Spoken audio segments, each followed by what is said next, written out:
United fans, Monday mornings are so much easier when your football team is winning football matches. My God, you've got a spring in your step. The week looks positive and you're already looking forward to the next match. I've got all of your Manchester United updates, news and everything going in and around the football club this morning for you on your school run. Oh no, it's not school run. Not if you're in England actually, because it's half term. Thank God you're not on your way to school right now. It sounds like it's lashing it down outside. But look, we have got all of your Manchester United news here on Forever United TV. Welcome along to the morning show, everybody. Did we talk enough at weekend about Carlos Baleba? Because there are stories going around about Manchester United's transfer stance on the Brighton midfielder right now, and the right choice. The importance of Casemiro in Manchester United's side that people have been statistically adding up against what Manchester United could do in January. Is it worth it? All of that's in today's show this morning, everybody, giving you your chance to have your say. And obviously, don't forget, after we finish on FUTV this morning, we're going to be right across over onto Football Talks as well. We're going to be talking about that title race. We're going to be talking about how it's all panning out. I added another video, another series that is creeping in, Rival Watch and Rival Review, that is coming up on Forever United TV last night. My thoughts on Manchester City and how Manchester United can now start looking to their rivals and looking at these bigger clubs, calling them their rivals, as well as we move forward, the realistic look and outcome for Manchester United this season. So check that video out after we've finished the live shows this morning here on Forever United TV and Football Talks, everybody. Make sure you do have a look. That's the latest video on this channel, FUTV anyway. Jam-packed with content at the moment on both channels, so I'm just going to keep you up to date constantly all the time whenever we're live, making sure that you know what's happening. And the news around Manchester United this morning is of Carlos Baleba and Manchester United's new stance on the situation with Carlos Baleba. The midfield hunt is just going to dominate Manchester United talking points. We've got only 2 games left before the next international break, and then thank God for that. After that, it is full-blown football all the way through into that transfer window. And when you think about it, we have 2 games now for the start of November. Then we're 2 weeks in pretty much to November. International break. We come back from that international break at the back end of November, and that's it. We're into December. And the countdown is on to that transfer window in January. And it's like, yeah, we still feel, and obviously we're still in October right now, and we've still got another international break to go. But within a few weeks, Manchester United's focus will be turning to solidifying top 4 and looking towards that transfer window to help them get through that second phase of the season, the second part of the season. Obviously, the FA Cup creeps in. You're looking at the transfer window. Are we going to bring any more recruitments? Are we going to recruit any more players, and bring extras in? We've had the Conor Gallagher story this week as well. The interesting one is probably more of a long-term look on what's happening with Manchester United. And a report this morning coming out around Carlos Baleba. I'll just read you the extracts as to what has been reported right now, and then we'll get your thoughts on this in the live chat. And of course, don't forget, if you are watching later on, please do get your thoughts in on this and get into the comments section below, please. So, in the summer, it appeared that Manchester United were prepared to spend over 100 million to bring Baleba to Old Trafford before the end of the transfer window. However, Brighton's 130 million valuation made, I'll just add to this, that's a reported valuation made. A deal was impossible with just weeks before the deadline. All signs pointed towards the Red Devils re-entering the race next summer, but Team Talk reports has suggested that United may now consider other options before approaching Brighton once again. While United feel Baleba is still growing in the game, his current price tag will be it'll be way too much for Jason Wilcox to consider making an offer.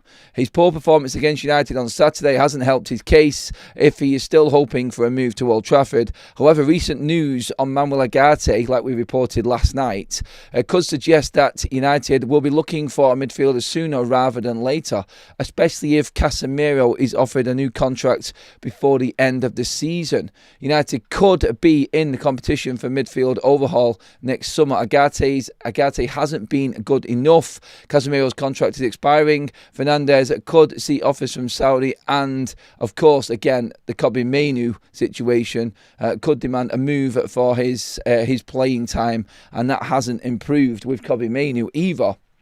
And so, to look at this, Manchester United now, according to this report, Nottingham Forest, Elliot Anderson, and Brentford's Yeho Yarmouk have been mentioned as options, while Crystal Palace Adam Wharton remains on the shortlist.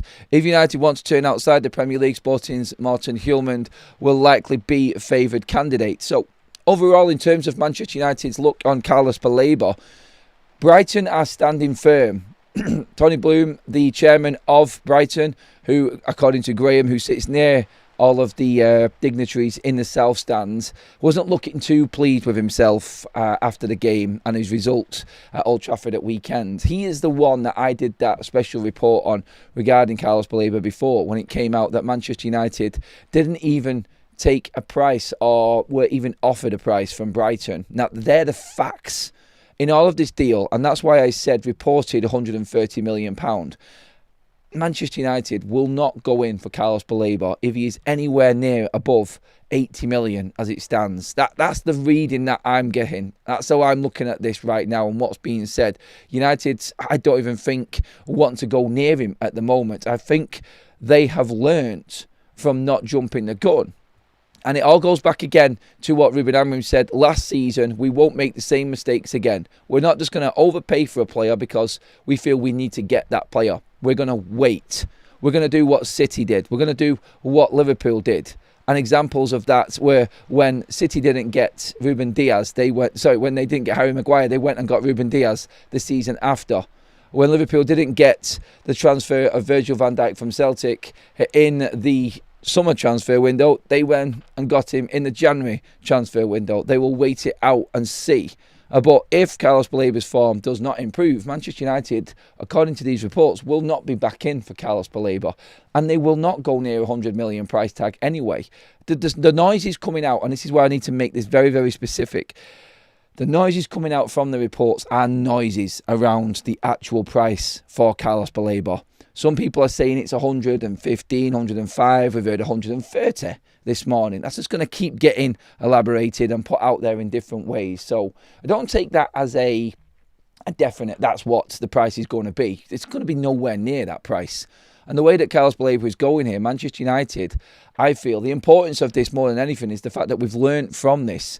Now, I think we're going to get a different audition as such this weekend when United roll into the City ground against Nottingham Forest, because the reports also on top of this, and I'll get your thoughts on Carlos Baleba in a moment in the chat, but on top of the Carlos Baleba news this morning and what is being reported is that Manchester United are turning their attentions solely to Elliot Anderson as the main choice. Now, we know that Newcastle are in for Anderson as well, and a few other big clubs are in for Elliot Anderson, which brings us to the importance of where Manchester United finish again in the league table. If we've got European football, these options become clear to Manchester United, and they become easier gettable targets if United can offer more. The finances and the player actually wanting to be in Europe.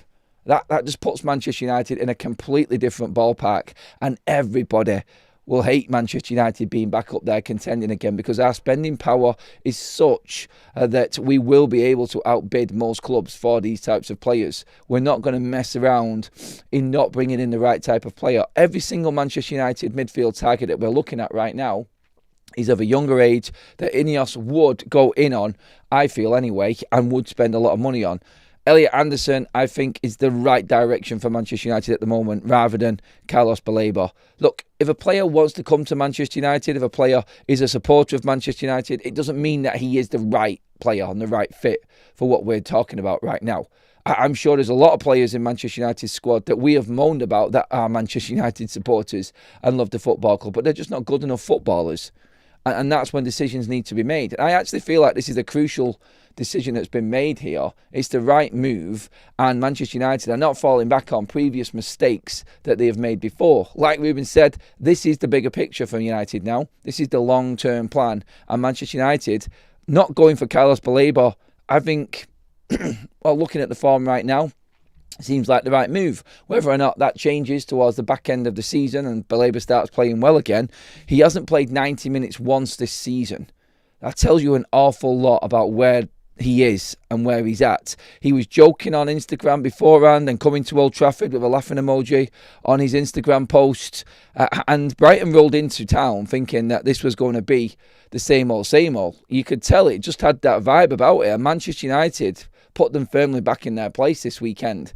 And this now, I feel, for Manchester United going forward, not just on the pitch and the performances, but the performances off the pitch. We're not just going to buckle. We're not going to like buckle under pressure and just accept what's on the table and what we have to pick. We'll hard negotiate. We made a good point, and Sully did a great piece last night on Brian Mbeumo, and United stands with him, the frustrations of trying to get these players out. But United are willing to fight tooth and nail for every player that they want, and I think this structure is in place now to get the right players. I personally, right now, don't think Carlos Baleba is the right type of player for Manchester United. And it's easy for me to say that after the weekend, after United win, everything looks good. Obviously, everyone's talking about other players, which we're going to speak about in a minute in terms of who's in Man United's team already. But I do like the look of other players rather than Carlos Baleba at the moment. And I've said that in previous videos before. You could go back and check on that. I actually said I think Elliot Anderson, Adam Wharton and Carlos Baleba are in that order for me right now for our top targets this summer. But I'm just happy that Manchester United didn't do what we always do in the transfer window. And I remember talking in the summer about this, and people just need to be reminded of it, that jumping in and buying anybody is what we have done before, and then we've got stuck with players like that. And this is what Manchester United didn't do. They didn't go and panic buy and bring somebody else in. They went out, dealt with the goalkeeping situation. That was more important. And they went with what they've got. Ruben Amorim was convinced that he could bring his team forward in this system, coach them enough because he's got enough coaching time in between games, and get the centre-backs moving forward, pushing into midfield, getting the 10s to drop back into midfield, and have that fluid actual system and formation working for him. And so far, well, it's been proved right. It took a while to get there, but at least we had a structure above him that backed him and knew what he was doing and convinced in the plan that he was putting out there. And now I feel we are going to see some proper decisions made off the pitch in this transfer window coming up. And look, as I said before, I would not be surprised if Manchester United did not buy anybody in January. But look, they are still open. They're still hoping that they can bring somebody else in January. They will be looking for a player in January. That is not going to be any of the big three. We've already said that many a time. So we'll move past that. And we'll get into the comments section now. Honestly, like, it's easy to say now, like I just said, look, we just watched Carlos Baleba have another shocker at Old Trafford. And look, I don't want to make this just about Carlos Baleba on the pitch right now. I know this player can turn out to be a great player later on in the season, and I think United will be aware of that. But I think the big thing in this story is that United won't pay over 100 million for Carlos Baleba no matter what happens. I just don't think they're going to go there. So get into the comment section. Would you still go for Carlos Baleba? I mean, would you be happy if Manchester United had the stance of not paying anywhere near what Brighton want for Carlos Baleba, even if he becomes a better player later on? Are you happy with what Manchester United did in the summer now that we've seen what Ruben Amorim can get from this current squad? Let's get into the comment section on this. It is a completely open subject, and give me your thoughts on this. The throat is still sounding hoarse, Tom says. Yes, this is what I mean. Like, Mondays are great when your team is winning, but you have to deal with the hangover from it as well, matey, as well. Yeah. Robbie says Baleba is poo with an emoji. For anyone listening in, it's just one of them poop emojis on the chat. I'm sorry, but there are far better players for that money. Anderson, Wharton, hell, even Camavinga is an option for that money. We need 4 midfielders. Is that over the next 2 transfer windows, Ant, or just in the summer, buddy? Let me know, pal. INEOS deserve a lot of credit, says Robbie. I've been giving them credits and people have been shooting me down. And again, I'm not going to just keep on talking positively because Manchester United are doing well. Obviously, it's easier to talk positively when things are going the way they are at the moment. And it's easy to back up Sir Jim Ratcliffe's decision to come out on a podcast and completely back Ruben Amorim and give him 3 years. It looks great now because United are on a winning run. And they've just won another 2 games since that interview against big teams who we didn't do well against last season. Oh, and yeah, we are pretty much, 3 points, 2 points off second in the league right now. So it looks pretty good for Manchester United, and it's easy to talk. But I've been saying this all along. the patience in this structure, the patience in Manchester United's recruitment has to be exactly that. All we have done forever and a day, and this is one thing that I would never change my mind on, we have to be better at recruiting footballers. And again, I just sound like a broken record, and I do apologise for this again, but with a football management team structure in place, recruitment team in place, we just did not have this before. Listen to what Fabian Herzl said in his post-match interview after United. Just listen to that post-match interview. And when he was asked about Manchester United and the improvements, it pained him to say it. It pained him to say it. And there was a little jab there as well right at the end. But his words were pretty much, they defend a lot more aggressive. They defend higher. They push you back with their system and what they do. And they just have better players. The money was well spent. Now, calm down a little bit, Fabian, on that one in terms of having a dig at Manchester United, because that's what that was. But ultimately, they have also been big spenders as well. And when Brighton have spent a lot of money, it hasn't really worked for them. Their recruitment works a certain way. And let's not forget, they were a team, I think last season, who spent probably right up there more than anybody else. And they brought in players. And yeah, it was an all right season, but their first real investment summer fell down on its arse a little bit for them because they didn't get into Europe when they really should have been with the model that they have got. But it just goes to show, when you've got opposition managers who usually have a field day against you coming out in a post-match press conference and saying that the money was well spent, there it is.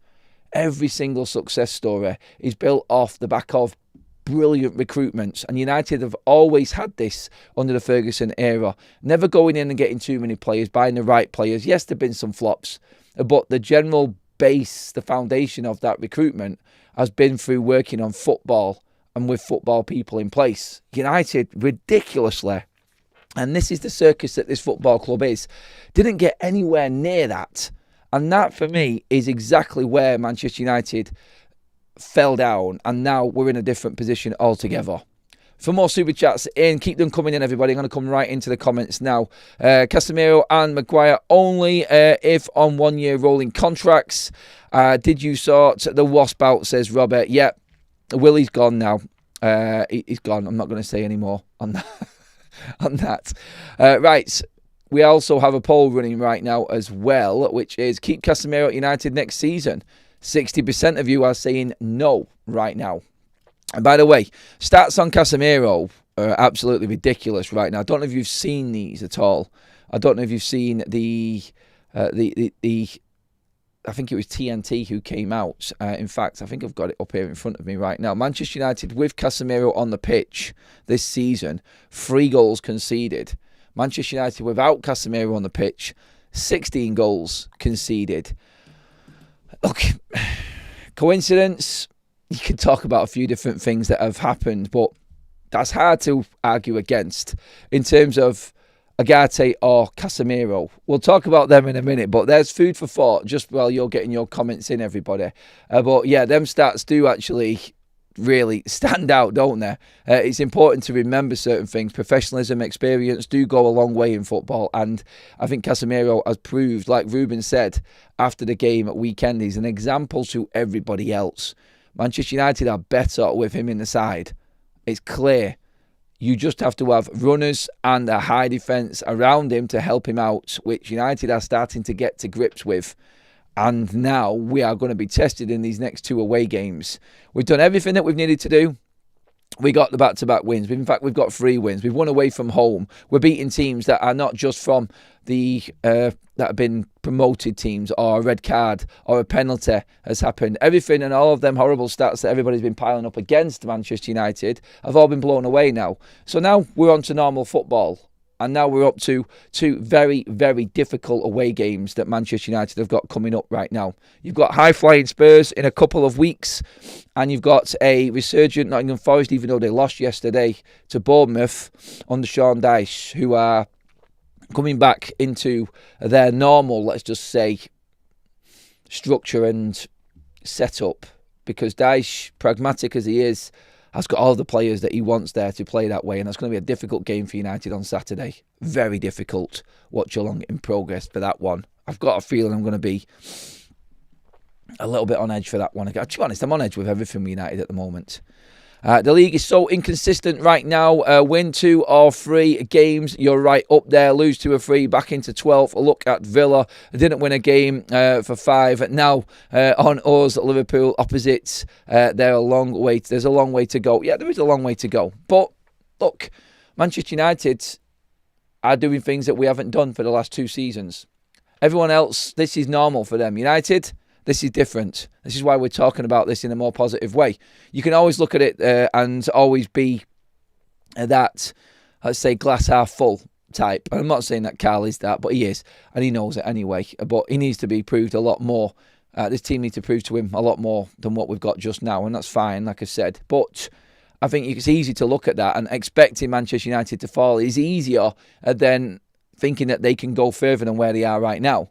The question on what Ruben does with this team and what he's got at his disposal now will determine that. But going forward, the January transfer window, like we've been talking about, could play a massive part in Manchester United's season. Baleba is the clear choice. We've been crying for a box-to-box defender. He is not going to judge off one game. That's why we said that we're looking at him as a whole season, and backed up the comments, like I said, with Baleba at the start. We're not judging him off United. We're judging him off this guy not finishing a game all season, a quarter of the way through the season. That's what we're judging Carlos Baleba on right now. We're into his 3rd full season, and he isn't cutting it. And it's not so much Carlos Baleba not being the right player that we're debating here. It's the price, like we said at the top of the show. Is he worth what Brighton are valuing him at? And United won't go near it. United won't go near Carlos Baleba. I'm not saying that they don't want him. I'm not saying he's right up there. He's not right up there on the list of players. But United won't pay that price for what they are watching this season. And I would be concerned if a player doesn't manage to finish a game at that age in the first quarter of the season because he's been so poor. And they're the facts.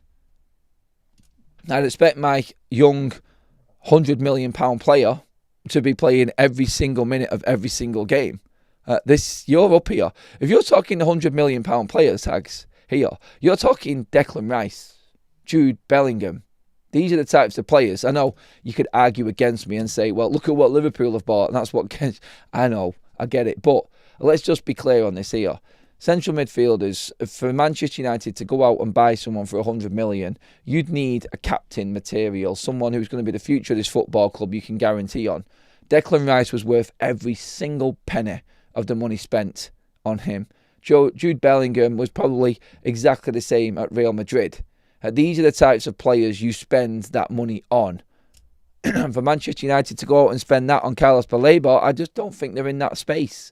I don't think they're in that position or are going to even get anywhere near that position for him. I think we're doing right in holding off and just waiting to see what comes around. Because there are other options there for Manchester United. It doesn't have to be a world-beating player. I know we like to buy the best. I actually feel like if United get into Europe, they will keep Casemiro and Harry Maguire, get rid of Manuel Ugarte, and buy another 2 midfielders on top of that to come in of one of elite level, that is a lot of money, and another player. For instance, the name we've just mentioned there in that story, Manchester United are actually looking at Yarmouk at Brentford. He's a very, very good player. He's a very good player. Effective, silent, deadly player. Carlos Baleba. Like, you're marrying up Carlos Baleba to other players here. And I just think with Baleba, all of a sudden, because of United's interest, because of his good couple of seasons, let's not forget as well, like, he isn't a world-beating player. He's better than what Manchester United have got, yes, but he's not worth 100 million quid. We have to keep reminding ourselves of that. He's not worth 100 million. And when you compare him to the other players that have gone for that sort of price or players that are also being put in that bracket, he's not there. He doesn't compare. And United are doing exactly what we should be doing right now. We should be just treading water, making sure before we set off and go all in. And I think the decision not to go in and make a big deal about it and go and buy somebody else in the summer, at the moment, yes, because we're winning and other players are doing all right, at the moment, it actually looks like the right call. But it can change very quickly. Gary Neville against United, 1 minute. Then yesterday evening, he praised the way we played. What a tosser, says Declan. Everyone's got an opinion on Gaza at the moment, hasn't they? And that's not Gaza, that's Gary Neville, sorry. It's the way that I talk sometimes. I don't mean the legend that is Paul Gascoigne there. I mean Gary Neville. We therefore dodged a bullet not buying Baleba in the summer window. We must stay away, says Stephen. Kaz CH says, yes, Baleba had a stinker on Saturday, but he hasn't become a bad player overnight. It's all down to cost now. A prime Baleba runs this midfield. Cost, bang on, Kaz. Brilliant comment right there, because it is about the cost. Like I said, Baleba isn't a bad player. I still would buy Carlos Baleba. I'm with United though on this. I would go nowhere near 100 million for Carlos Baleba. He isn't worth it. He isn't. I actually think that I still believe that Adam Wharton is right up there as just as good. I think Elliot Anderson also has something else in. The thing with these three players for Manchester United, and when you look at the characteristics and the profiling of these three players, they're all press resistant. And that is something we don't have in our midfield at the moment. Kobe, to a certain degree, could be, but he can't play six. I think that was proven when he came on against Brighton. And it's hard to pick up the pace of the game, I know that. And I don't want to go in on Kobe, but he's not a six.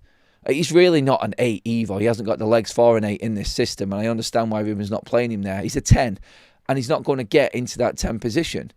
Manchester United, I feel right now in the midfielders that we've got, need that support and bodies around them. Bruno can be press resistant at times, but he's expected to play further forward. You need a 6 that can take the ball off the centre-backs and the goalkeeper and have no issue in having a couple of players around him and already know where that ball's going. That quality of player, that's gold, that's difficult to find. That, for me, is either 3 of these players, Wharton, Anderson and Carlos Baleba. We just don't have that in our team. We don't have that in our team. We have it in the youth, but again, there is a step up to make. And maybe it's not the right time for our youth players to come through. If you're bringing in a player now that, say for instance, Wharton, Baleba and Elliot Anderson, all young 20s, early 20s, it's the right type of player to bring in for Manchester United because they've all got an abundance of Premier League experience now. They are the exact type of player for United to bring in. You bring in 2 midfielders and get rid of Agate, and then bring in maybe a Jimmy Frakes or a Kone into Manchester United's squad as well. Let them learn alongside these players that have been there and done that, and you could develop a very, very, very strong squad. You look at Arsenal right now. Their squad is built to win something. 2 players for every single position on the pitch. It is the perfect scenario right now. The rivals are falling down. In fact, we'll talk about this more on Football Talks after this show because it is becoming a bit of a one-horse race at the moment. But this is where you need to be. You need to have a squad and a full rotation when you're in Europe and you're competing at the highest level. And I think that's where United's Academy will come in. But until we've got, I reckon, a core of, I would say, 16 very capable players that you would be comfortable with starting on that pitch, then I don't think we're going to be able to compete at the highest level. That's the next challenge. What we've got right now is enough to get United into Europe this season, 100% enough to get back into Europe. And then you have to build on top of that. And then you need to stay in the Champions League for a couple of seasons. And then maybe if you are there, you've got that money and that finance to, with this new recruitment team, handpick certain players to come in and get them right. Then you can challenge for the Premier League. But not for at least another 4 years will Manchester United be challenging for the Premier League. My prediction anyway, alone. I'm not saying that that's what people have been saying. You've all got your own opinions of that. But I reckon by 2030, United might be, if we carry on the way that we are. And this is the important bit about what we said at the top of the show. Not going and jumping the gun and buying a Carlos Baleba in the summer. Making the right recruitment decisions. United will only progress if they get the recruitment bang on. And we've got the people to bring that to us now. The money will come. And everybody's scared about what Manchester United could do. This season still, they're going to be ups, they're going to be downs. We're going to be inconsistent at times, but we are better. We are definitely better than what we was.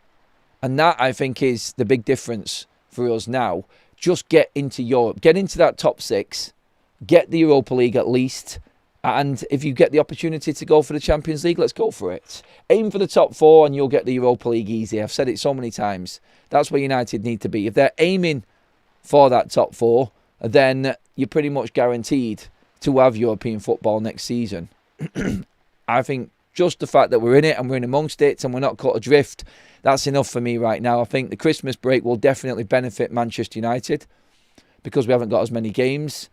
And I think we have got more games than what we're playing now. But as for everyone else that's in the Carabao Cup, for instance, all the big teams, the European Cup for all of the bigger teams as well, United just don't have that.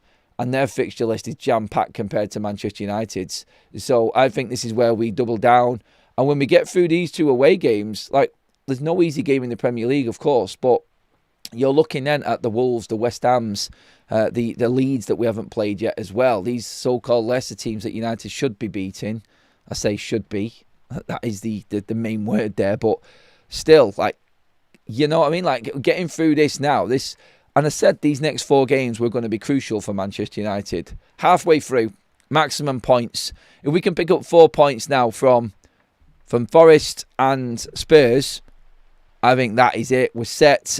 And the race is fully on. Like right now, I still think this is on. Like United just being where we are in the league now, I think he's definitely still a shock to a lot of people. But I think he's proved that Manchester United are more than in this race. The fact that we're winning every single home game is massive. We'll pick up points away from home here and there, draws, wins, hopefully. And that will be enough to get us into Europe next season. So for me, again, let's get some more comments in here as well, everybody. Give me your thoughts. Let's just double check all the chats. A few super chats have gone in there. A couple in from Graham, first of all. On Baleba, both him and Ayari were yanked at 3-0 down. Herzl replaced both midfielders, showed United's dominance. Facts. Graham is definitely on the bandwagon right now and he is doubling down on this. Go for it, Graham. I would consider Baleba on a realistic valuation. Yep. Again, totally with that one. Wharton and Anderson for me, says Robbie. I got no problem with that either, Robbie. I think you bang on there again. I think Manchester United, personally, could get both of them players cheaper than Carlos Baleba. And they are level, I think, in actual performance levels. I couldn't get the right word then, sorry. In terms of quality, sorry, yeah, that one. If we've got them 3 players lined up together, honestly, I mean, be honest in the chat, would you be bothered if Man United went for any of them players? If they picked one over the other, would you have a problem? I really wouldn't. I see the qualities in every single one of them players. There's something about Adam Wharton that I just like that always just jumps out at me, though. And it was against the bigger teams. Watching him against City, watching him against Liverpool, he was an absolute breeze. And I've seen Baleba play well against opposition like that as well. I've seen him dominate Declan Rice in a game down at the Amex. And I'm not ignoring their qualities at all. And Elliot Anderson deserves to be in the conversation for England's 2 midfielders. He's ahead of Bellingham. I know Bellingham scored yesterday. It's going to be hard to leave Bellingham out for England. But Elliot Anderson 100% deserves to be in the conversation and the reckoning. And credit to him for working his way into that side as well, that England side on the Tuchel. Amadou Onana, question mark, really good player, Prem proven too, but we would have bought him a long time ago and it's not for us, mate. And Man United now, I don't think are going to be going out buying. I said this before, we're not going to go and buy out a second-rate player. No disrespect to him. Top targets only, which is why the loan market is where United will probably go in January. And let's see what comes of that. I think it's going to be massive for us in terms of how Manchester United go after players. And I think it'll be a bit of a statement from Manchester United to say, look, we are taking this seriously. And I think if United go out and get another midfielder in January, I think their target might actually be the Champions League, the top 4. I really do. Manchester United's squad right now has enough. Obviously, we've got AFCON coming up, and that's going to be a real kick in the sack for us. But I actually feel like if United go out and get a midfielder, I think it's them saying that we are going for the top 4. And I said it before, the stories that have come out from Manchester United and in and around Carrington, Shea Lacer is going to be the man that steps up when Mbeumo flies off to AFCON. Like, I'm not saying you heard it here first and go and clip it up and do any of that, but Shea Lacer, and what's being said, he will be the one that steps up next for Manchester United's academy, and we will see him this season in a Man United shirt in the first team. I'm going to say that now. Maybe a bit risky, maybe just jumping the gun a little bit there, but from what I've been told and what's been said, you can see what's coming. And I think it is with Mbeumo and Ahmad missing, Mazraoui as well missing. I think Manchester United may see a couple of other academy players come through coming into this January. In terms of, look at it this way, is it going to be a case of Dalot and Dorgu as your wing-backs when Ahmad and Mazraoui both head out to AFCON? Or do United promote an academy player? Do we try and loan a wing-back? I mean, this is why people are talking about the wing-back, and it's gone under the radar a little bit here, and I wanted to get everyone's opinion on this, but Mazraoui is also missing. So Manchester United have lost their first and second option right wing-back when AFCON starts, in Mazraoui and Ahmad both off to AFCON. So that's going to be key. That right-hand side has been so positive for Manchester United, and we have had a lot come from that right-hand side. It's been lethal so far. But to lose Ahmad and Mbeumo from that right-hand side, that is going to be tough. Very, very tough for Manchester United to continue competing the way we are without them two players. And I'm worried for it. I am. Like, I'm all for Shea Lacy coming through and the positive that brings. Silver linings, and one door closes, another one opens, and things like that. And we may just find that Shea Lacy adapts quickly. But right wing-back is a concern for me. Definitely. And I think Ahmad has made it his own now, and we've talked about this a plenty.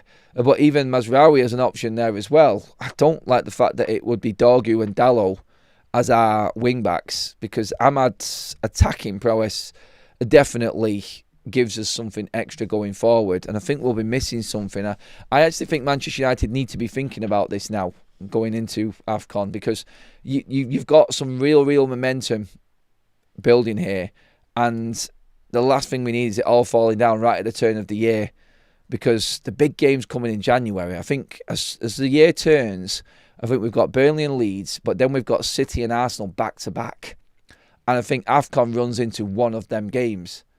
So the City, or I think it's the Arsenal game. And obviously, their respective countries, Morocco, Ivory Coast, Cameroon, for them three players, for us, all need to go right to the end of the competition and get there. So I've said this before, I hope they do awful. No, I want them to be happy, but I'd rather them be in a United shirt in England rather than over in Africa competing in that competition. I'm being selfish as a United fan, I know, but I do hope that they drop out quite quickly, because we need them players at the turn of the year. We really do. That is going to be a difficult one to handle. Dorgu is surely playing his way out of the team as well, isn't he? Question mark, says Glenn. I am confirmed hater. I'm a confirmed hater, but that error on Saturday was a shocker and changed the game, regardless of the foul decision. Too sloppy. Look, Ruben hasn't played him recently, but I don't rate Dalot either. And this is what I'm saying. Dorgu and Dalot as your wing-back options will be an issue for Manchester United. You all know it. I'm saying it. You're thinking it. Like, the concerns are there with both of these fullbacks right now for United. It is worrying. Who are we going to play? Who is going to step forward? There are obvious options at the academy, but is it too much to bring them in at this time? I can see the chat now, actually. I can see everybody just in the actual comment section, like the thinking. Who's going to play? Who's going to play? We will miss Ahmad's defensive work rate big time. Good point from Carla, because not a lot of people are talking. I've just mentioned Ahmad there as the attacking prowess and what he brings us on the pitch. But his work rate going backwards. He has nailed down this position and some. And he is absolutely brilliant. He has been a breath of fresh air. Started off a bit hit and miss. We were all having this conversation. First few games of the season, Ahmad wasn't really with it. And then, bang. He's clicked. He's back. He came back from that bereavement, his family bereavements, and that compassionate leave. and he's never looked back. He's been absolutely outstanding for Manchester United since then, and he is going to be sorely missed alongside that connection with Mbeumo. But like Carl said, defensively as well. Tomo in Thailand says, I quite like Dorgu, give him a bit of time, maybe it will be the making of him. If he gets a run of games together and he actually does start to come into a bit more form and be a little bit more productive, then I do believe there is a player there. He is raw. I do like him. And let's see. Pre-season was good for him. He looks very good. He linked up well with Cunha in pre-season. But since starting, I'm not going to hide away from it. Obviously, he hasn't been good enough.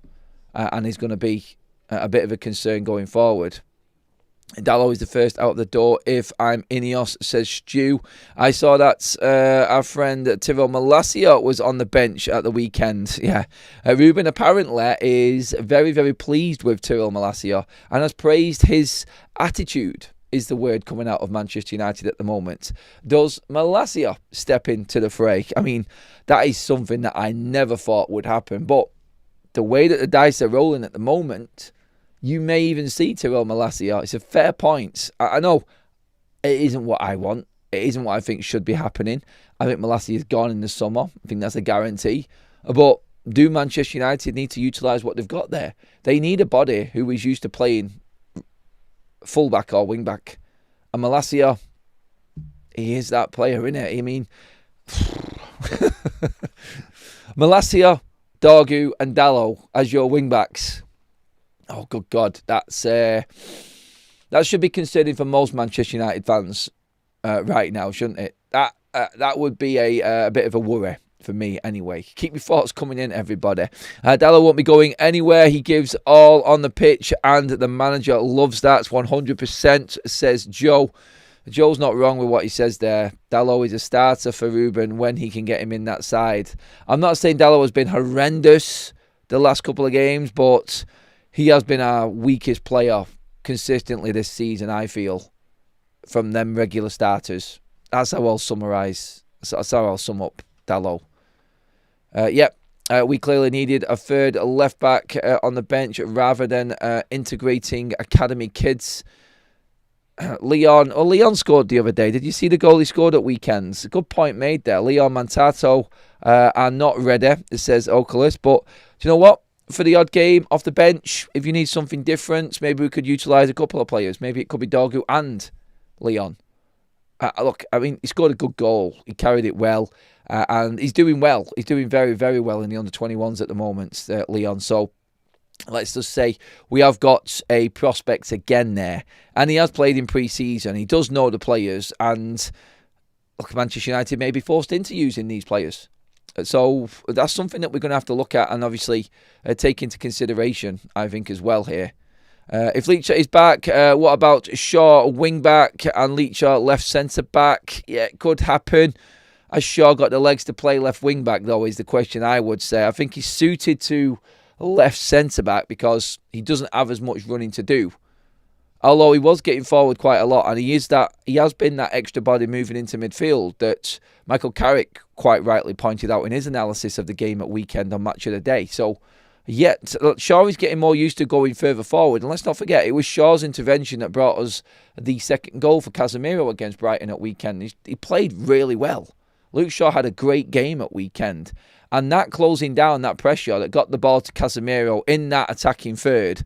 And like I said at the time, I remember saying on my vlog, if you don't buy a ticket, you don't win the lottery. And Casemiro was in the space because of Luke Shaw's intervention, and he took the shot and it went in. It's moments like that that United just weren't doing. We just didn't have that in us. And that's the coaching side of things. So that's where Ruben needs the praise. Can Luke Shaw play 90 minutes at wing-back? No, I don't think he can.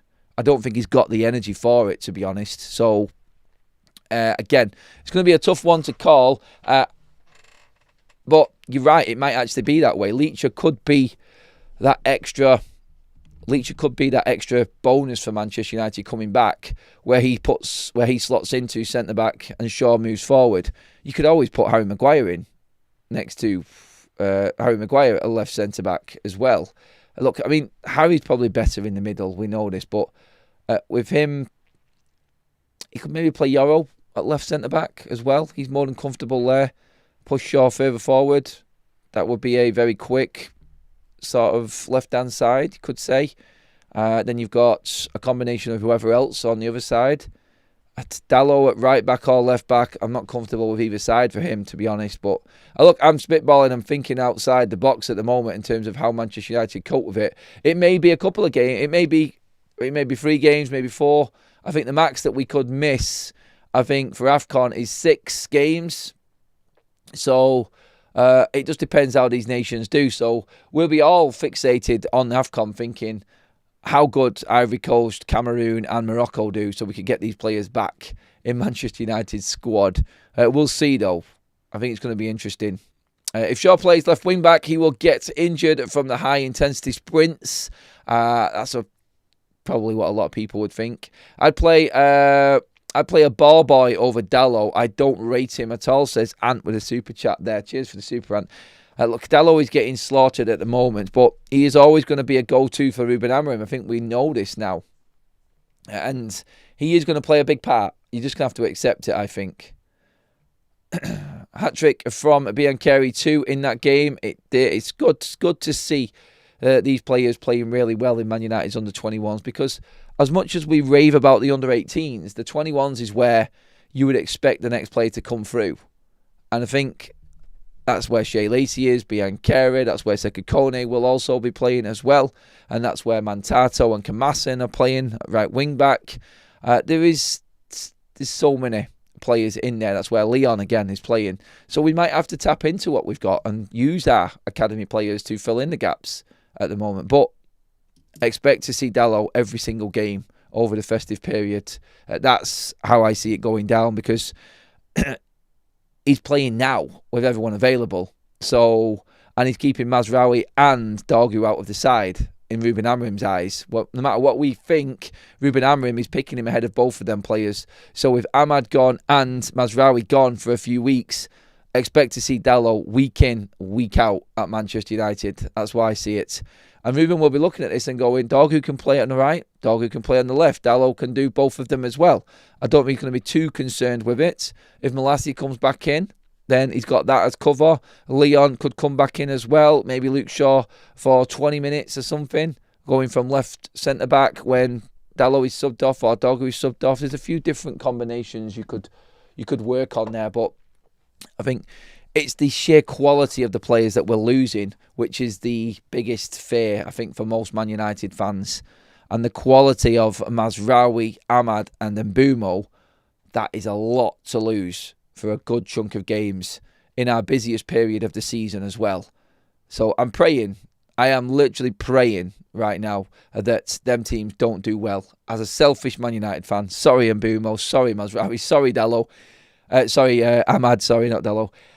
I don't want you to do well because I want you back in Man United side. That's where I'm at right now. Don't forget to please pop a like on the video, everybody. And also, we are jumping straight across to football talks this morning. We're going to be talking about that title race in detail after yesterday's games and rounding up. How many predictions did I get right? So if you don't follow me on football talks as well, you will know, you won't know, that every Friday I go through all of my predictions for all of the games. And then we have a bit of a game about it and see how many I actually got right. So that's coming up on football talks in just a moment's time as well. So make sure you jump across and join us on that show also. Don't forget, everybody, as well, this weekend's games ahead will be covered by Match Bingo. The QR code is right there on your screen. Everybody scan that QR code, download the app, deposit your money into your accounts. Whatever money you have deposited, if you put in the promo code FUTV, all capitals, when you deposit that money, we will double it. So no matter what the deposit amount is, it will be doubled by Match Bingo. Get in there now and take advantage of that code, everybody. It is also 5 tickets for the price of 4 right now. It is Match Bingo. It is just like playing bingo without the numbers and the bingo hall, and just off the game that you've picked and the match events that actually happen within that game. Goals, corners, free kicks, substitutions, VAR decisions. It's all there, self-explanatory, and you could be winning up to £300 per game off the bonuses that are involved in it. So pick your games wisely, but get your cards in while you can with that extra discount of FUTV in the promo code, everybody, as well. Let's get some more comments in before we just jump across quickly from United fans that are thinking about the next game against Forest. We wouldn't be giving any cheap goals away like the Alanga goal again. Yeah, exactly that. Manchester United taking out silly little errors and being more clinical up front, I think is massive. And let's not forget, I've said this at weekend, Manchester United are 2 goals behind the high-flying Manchester City this season. Manchester United have scored 15 goals this season. City have got 17. When has that ever happened? When have we ever been on the same points as Man City at this stage of a season? This is the difference. This is where United are at right now. We are a different team, everybody. Right, that is it for this morning's show, everyone. Thank you so much. Big detail on Carlos Baleba and that midfield option for Manchester United. Get into the comment section on that.